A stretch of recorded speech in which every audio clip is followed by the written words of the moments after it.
الحمد للہ رب العالمین والعاقبۃ للمتقین والصلاة والسلام علی رسولہ الانبیاء والمرسلین اما بعد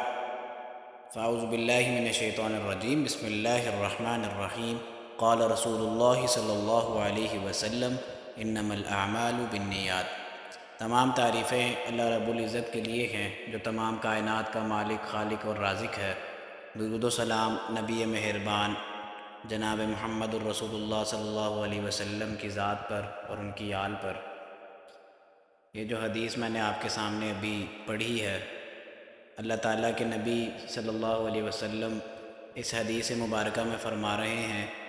انما الاعمال بالنیات، بے شک اعمال کا دار و مدار نیتوں پر ہے۔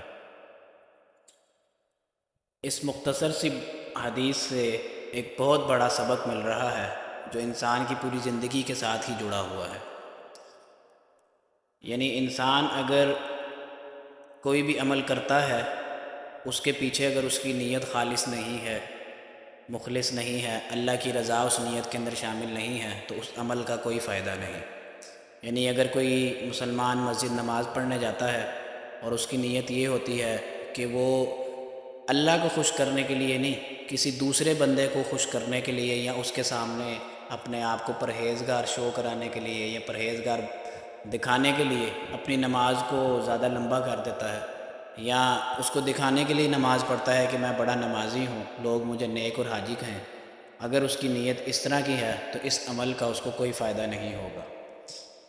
اور اسی طرح اگر کوئی شخص صدقہ کرتا ہے، کسی غریب کی مدد کرتا ہے، لیکن اس کے ساتھ ہی ساتھ جو ہے وہ دنیا کو دکھاتا ہے کہ جی میں لوگوں کی مدد کر رہا ہوں، اور دنیا کی نظر میں وہ اپنے آپ کو اپنی عزت بڑھانے کی کوشش کرتا ہے اس عمل سے، تو اس عمل کا بھی اس کو کوئی فائدہ نہیں ہوگا۔ عمل تو وہ ہے جس کے اندر آپ کی خالص نیت شامل ہو،